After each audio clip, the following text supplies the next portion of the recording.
I would love to kind of talk a little bit about each of the Sure. three areas of writing that you've been involved in. So you've mentioned advertising.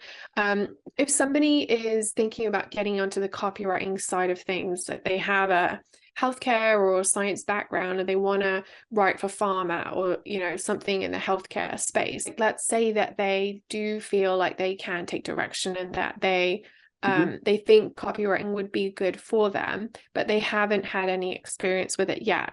What would your advice be to kind of help them break in on the freelancing side of things?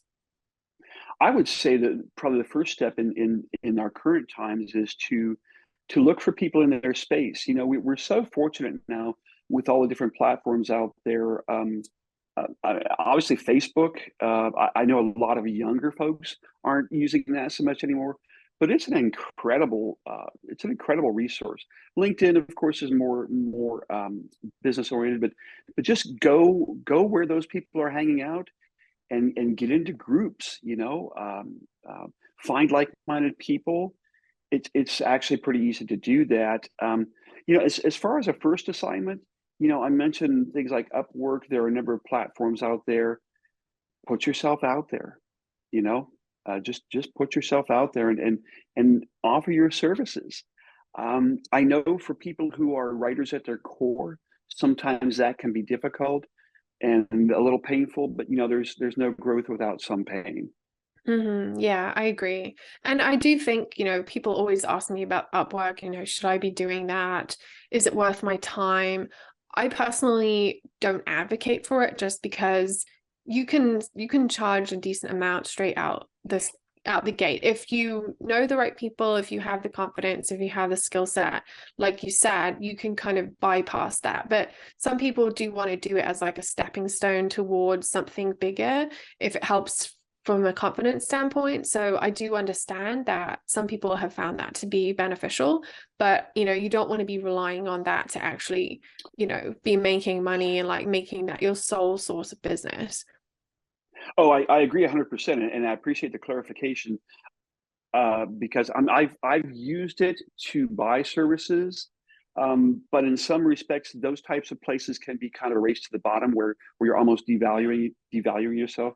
But it can, if Yes. somebody's starting from scratch, it can be a good way just to get some samples and to get some work. But I agree with you 100% that there are other sources out there where you don't have to do that.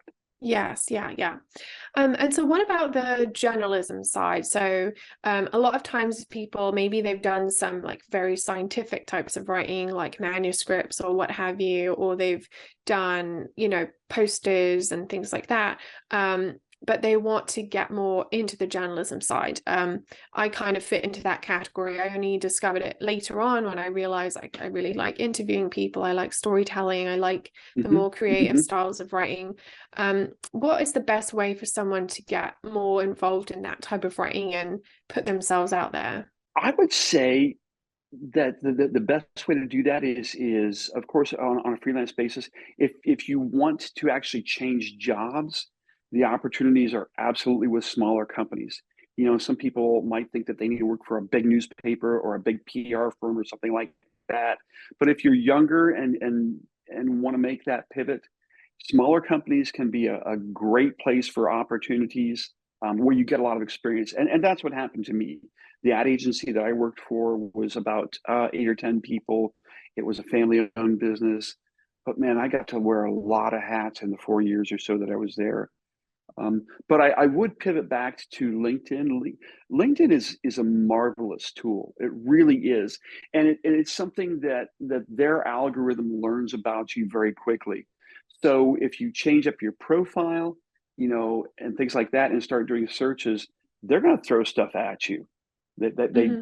I mean, it's happening to me right now actually as I'm pivoting into coaching and changing my own profile. It's a pretty amazing tool. And again, as somebody who's a little bit older, uh, it's so much easier to make changes and get started in different things now than it was even 10 years ago, and certainly 20 or 30 years ago.